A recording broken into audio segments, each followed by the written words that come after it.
Assalamualaikum warahmatullahi wabarakatuh.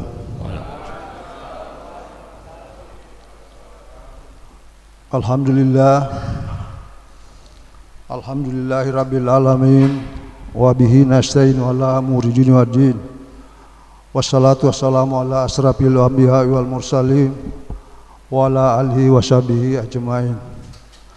Ashhadu an la ilaha illallah wa ashhadu anna Muhammadan abduhu wa rasuluh la nabiyya ba'da. Alhamdulillah, puji syukur mari kita panjatkan kehadirat Allah Subhanahu wa taala, karena pada subuh hari ini, subuh 19 Ramadan, berarti kita sudah melewati 18 hari, jadi 2/3. Kita masih dalam keadaan sehat walafiat. Kita masih istiqamah menjalankan sunnah-sunnah Rasulullah SAW. Salawat serta salam tak lupa kita kirimkan kepada junjungan kita Nabiullah Muhammad SAW sebagai panutan kita, sebagai teladan kita, para keluarganya, sahabat-sahabatnya, sampai kepada kita. Semoga di yaumil akhir nanti kita termasuk orang-orang yang mendapat syafaat dari beliau. Alhamdulillah, pada kesempatan ini saya diberi amanah panitia untuk mengisi kultum kuliah 7 menit. Kalau di pendidikan ini langsung kita bagi 151, 1 pembuka, 5 materi, kemudian 1 penutup. Saya memilih judul agak lain, tidak seperti biasa, dan belum pernah saya mendengar ada mengambil materi ini, yakni lindungi anak-anak kita dari bahaya narkoba. Saya ulangi, lindungi anak-anak kita dari bahaya narkoba. Saya terinspirasi dengan firman Allah di dalam surah At-Tahrim, ya ayyuhallazina amanu qu anfusikum wa ahlikum nara. Jaga dirimu, ya hai orang-orang beriman, jaga dirimu, keluargamu dari api neraka. Sedikit agak lain mungkin kalau ini ya neraka yang sebenarnya. Kalau judul yang saya ambil tadi neraka dunia tentang narkoba. Saya mencoba mereduksi kembali apa yang pernah lakukan beberapa tahun yang lalu. Saya pernah mendapat panggilan mengikuti TOT, Training of Trainer tentang narkoba, yang dilaksanakan WHO. Itu sekitar 30 hari lamanya. Jadi saya mengikuti kegiatan ini di Bogor 30 hari. Hidup bersama dengan pecandu di tempat rehab dan semua pecandu di dalam.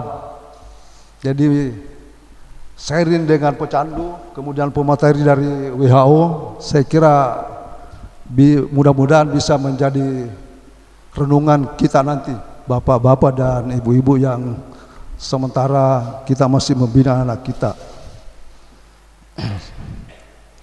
Jadi kegiatan ini berlangsung selama 30 hari, 25 hari di Bogor, kemudian 5 hari di Makassar. Itu pemateri dari WHO 4 orang, dari Indonesia 1 orang, kemudian dari Amerika, dari Belanda dan Nigeria. Kemudian ditambah dengan mantan pecandu, pengguna, penyalahguna.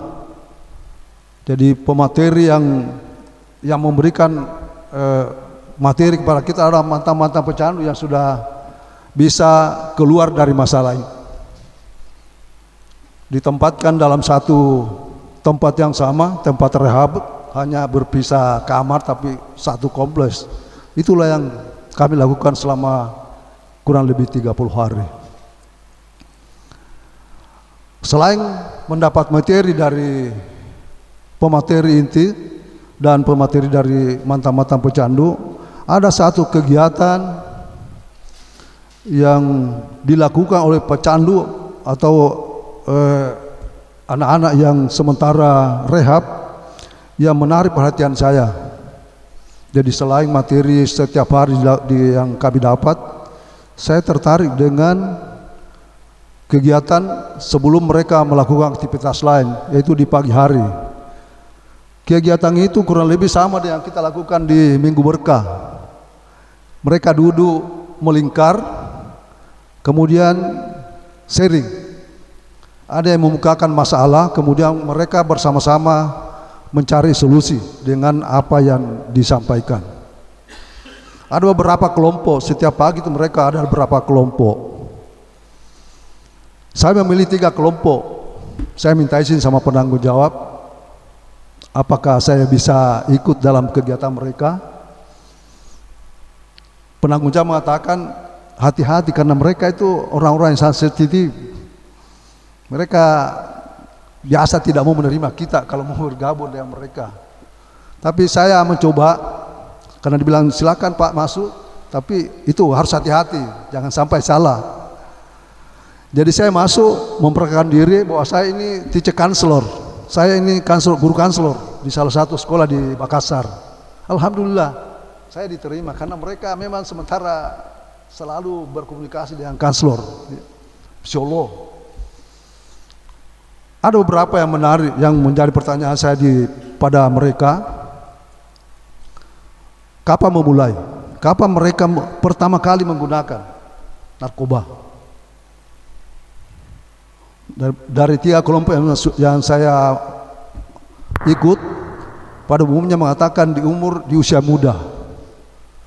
Jadi salah satu alasan saya karena jemaah kita di sini banyak usia muda. Imbangi, saya perhatikan hampir 50-50, 50-50. Usia muda, usia 13 sampai 18 banyak. Saya perhatikan subuh hari kalau kita keluar dengan pada saat buka puasa 50-50. Sehingga itu yang menarik saya untuk sedikit berbagi dengan masalah ini, materi ini. Kelompok yang pertama yang saya pilih anak-anak muda, tanggung-tanggung orangnya, gagah-gagah, bagus-bagus badannya. Kemudian saya sharing kapan mereka mulai, itu rata-rata mengatakan di usia muda. Di usia muda. Kelompok kedua saya pilih karena di situ saya melihat ada seorang gadis cantik, malah cantik sekali kalau menurut saya, penelitian saya cantik. Jadi mengusik pikiran saya, kenapa sampai anak seperti ini masuk meleburkan diri ke dalam aktivitas penyalahgunaan narkoba. Kemudian kelompok yang ketiga saya pilih karena ada orang tua, rambutnya sudah putih, ubanan semua sudah putih. Itu juga kenapa sampai ada orang tua masuk menjadi penyalahguna narkoba. Hanya satu kelebihannya karena mereka sudah ada di tempat rehabilitasi, berarti sudah ada kemauan untuk keluar dari itu. Kesimpulan yang saya ambil dari sharing mereka ada tiga yang saya mereka memulai di usia muda, kemudian yang mereka membuat mereka seperti itu, faktor keluarga besar, peran keluarga atau peran keluarga yang membuat anak-anak itu bisa terjerumus kepada hal-hal seperti itu. Itu yang pertama. Saya mulai dari yang pertama, usia muda tadi. Usia muda umur 13, kita mulai di 13, 12, 13, 17, 18, itu biasanya kita bagi dua. 12, 13, 14, 15 itu masa, kalau di dalam ilmu jiwa, peralihan, perpindahan dari masa anak ke masa remaja. Perpindahan dari masa anak ke masa remaja. Di sini luar biasa pengaruh, ada hormon yang dihasilkan tubuh kita, membuat mereka, anak-anak kita itu ini. Bisa kita amati anak-anak kita sekarang banyak di usia itu. Ada perubahan sikap. Kemudian kelompok kedua 16, 17, 18 itu perubahan dari masa remaja ke masa dewasa, perpindahan dari masa remaja ke masa dewasa. Itu juga ada masalah tersendiri karena ya ada hormon tadi yang membuat. Kalau di fase pertama tadi bisa kita amati anak kita yang paling sering, paling mudah kita lihat di dalam keluarga. Kalau biasanya anak kita ajak misalnya ke mall atau jalan-jalan, dengan mudah ikut. Pada saat umur 7 tahun, 8 tahun, ya langsung ikut. Begitu dia ajak, atau mungkin baru kita pakaian, dia sudah bertanya mau kemana mak, mau kemana pak. Tapi setelah di umur 13, bisa jadi dia sudah tidak tertarik dengan itu. Kita amati saya anak kita, mungkin sudah mulai menarik diri. Dia sudah lebih memilih temannya, bermain dengan temannya, dan ikut kita ke mall atau kemana-mana di usia itu. Selain itu, karena itu tanda-tanda yang ini, tanda-tanda fisik juga sudah terlihat. Kalau yang laki-laki tumbuh lebih cepat, langsung perubahan fisik, tangannya lebih panjang sebelah atau kaki kelihatan ceria seimbang. Ada perubahan pertumbuhan yang cepat. Kemudian yang lain yang sini mereka sudah mulai melakukan pelanggaran-pelanggaran. Dia sudah tidak terlalu ikut dengan apa yang menjadi aturan kita di dalam keluarga atau di sekolah. Dia sudah mulai sedikit ini. Sampai di jalanan, coba amati anak kita di luar yang biasa ngebut, yang biasa angkat-angkat ban, yang umur sekitar itu. Kalau sudah di atas itu kita tidak dapat lagi anak-anak seperti itu. Angkat-angkat ban di tempat yang ramai, tidak memperhitungkan risiko dirinya, risiko orang lain. Dia tidak ada di situ, karena itu tadi ada perubahan yang harus dilewati. Masa itu harus dilewati, karena itu pertanda mereka normal. Justru bukan tidak normal kalau begitu, mereka normal. Fase itu harus dilewati. Di sini laporan kita orang tua. Tadi yang saya sampaikan, ada orang tua yang kurang memberi perhatian maksimal dan sebagainya karena berbagai alasan. Disinilah orang tua harus mengambil peran bagaimana mengantar anak-anak kita di umur itu, di umur tadi, di masa yang transisi itu, melewati masa itu. Harus kita bersama-sama melewati masa itu. Kalau kita ibaratkan perjalanan kemana, ke kampung dan sebagainya, ada tempat-tempat, ada jalanan yang memang menantang, berkelok-kelok, mendaki, menurun, harus hati-hati. Jadi jangan harus hati-hati, remnya harus bagus, perhatian klasonya dan sebagainya. Seperti itulah di masa itu anak-anak kita. Sayang kalau karena kelalaian kita, karena kesibukan misalnya sampaikan, tapi tetap harus mendapat perhatian. Yang kedua, tempat yang kedua, pola pergaulan. Jadi di masa transisi tadi, selain perubahan seperti tadi, mereka pada saat itu mulai berkembang rasa sosial. Perkembangan sosialnya sudah jalan. Jadi sudah mulai mencari teman. Dia mencari teman. Seperti tadi kita ajak kemana, dia sudah memilih ke temannya, bukan lagi sama kita. Karena pertumbuhan sosialnya, maka dia akan mencari teman. Yang berbahaya kalau salah memilih teman. salah memilih teman. Jadi ini harus dikontrol dengan siapa bergaul, di mana dia. Kalau kita di sini alhamdulillah yang mondar-mandir ke masjid alhamdulillah bagus-bagus. Tapi kalau yang di luar sana yang hanya kata-kata yang kurang bagus, yang kurang mendidik yang didengar, ya seperti itu. Mereka bergaul dengan hal yang tidak benar dan kemungkinan besar anak kita larut dengan itu. Kemudian kelompok yang ketiga, tempat yang ketiga yaitu lingkungan.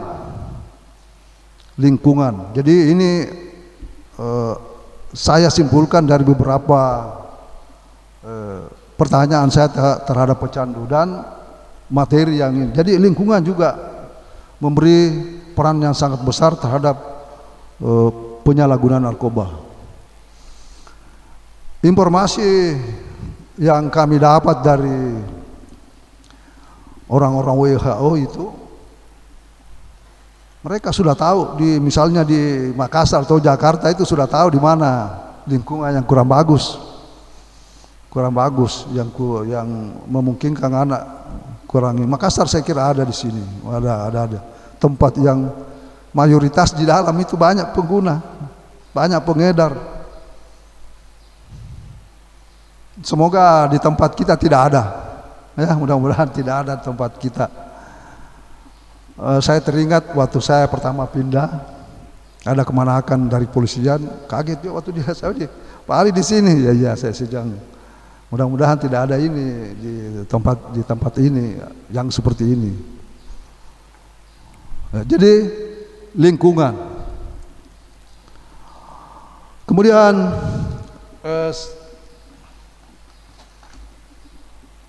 saya menyampaikan sedikit dampak negatif ya selain yang saya sebutkan tadi di usia setelah mengguna itu.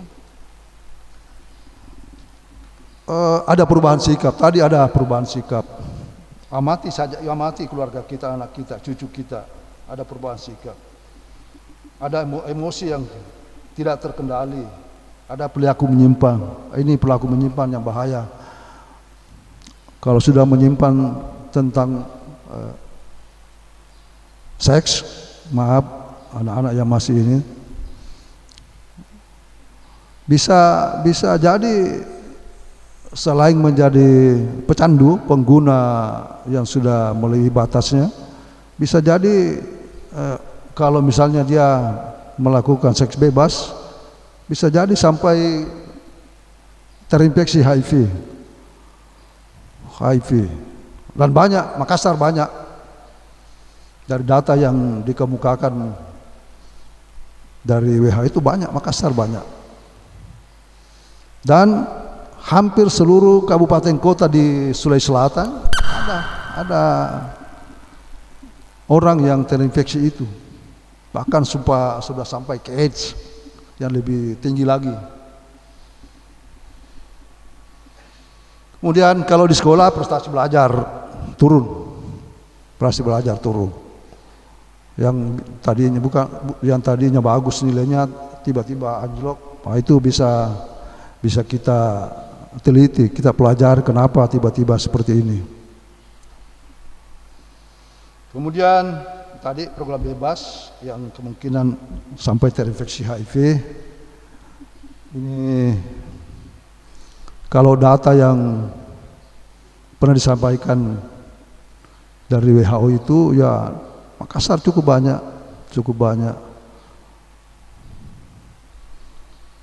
Malah beberapa kali saya menggunakan bersama-sama dengan pecandu yang sudah terinfeksi HIV untuk memberikan pencerahan kepada anak-anak di waktu saya masih aktif di sekolah. Saya biasa sama-sama Pak Andi Latif itu di sekolah, kalau misalnya saya biasa mendatangkan yang sudah terinfeksi HIV AIDS. Dan saya biasa ingatkan bagaimana kalau misalnya ada pelanggan misalnya sementara dia terinfeksi HIV. Kalau menurut teori yang disampaikan, kalau mereka melakukan itu dengan penderita, maka 90% dia akan terkena virus itu. 90%. Jadi tinggi, hampir pasti dia pindah. Jadi anakku sekalian, terutama anak yang masih tumbuh berkembang ini, harus betul-betul menjaga diri, jangan sampai terjerumus kepada hal yang ini. Terakhir saya kira ini kesimpulan, sekali lagi mari kita bersama-sama menjaga keluarga kita, anak kita, agar tidak menjadi penyalahguna, karena mungkin disebabkan karena kelalaian kita. Alhamdulillah ada kegiatan pesantren Ramadan, ya Rama, tolong dititip juga sedikit-sedikit, supaya karena mereka inilah generasi pelanjut kita di sini. Cepat atau lambat yang tua akan tergeser dan diganti dengan anak kita yang sementara tumbuh berkembang, tumbuh fisiknya, berkembang kejiwaannya. Normal, alhamdulillah kita berada di lingkungan yang bagus. Sekali lagi kita betul-betul memperhatikan anak kita, memperhatikan lingkungan kita. Kita salut dengan pengamanan di tempat kita, tidak bisa sembarang masuk, karena narkoba tidak bisa dihindari. Dia ada di dekat kita, di sekitar kita. Terakhir yang viral kemarin di medsos, seorang ibu yang tertangkap yang mencoba menyelundupkan sabu yang dibawa dari Malaysia kemudian masuk ke Indonesia, tertangkap di Nunukan. Itu membawa 50 kg. Coba bayangkan, kalau 50 baru yang dikonsumsi hanya berapa orang yang harus menggunakan itu. Yang mirisnya karena yang membawa itu ibu-ibu yang suruh anaknya, yang menyuruh anaknya sendiri, menantunya sendiri, anak menantunya sendiri, kemudian diberi upah. Itu. Jadi itu salah satu pertanda bahwa sabu itu, narkoba itu ada di dekat kita, ada di sekitar kita. Saya kira ini yang bisa saya sampaikan kesempatan ini, semoga ada manfaatnya. Wabillahi taufiq wa hidayah. Wassalamualaikum warahmatullahi wabarakatuh. Waalaikumsalam.